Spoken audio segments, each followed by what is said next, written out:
चितली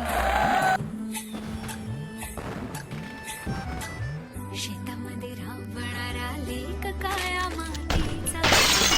मृत माझा भाळाच्या छातीचा वेडा पिसा छंद असा लागला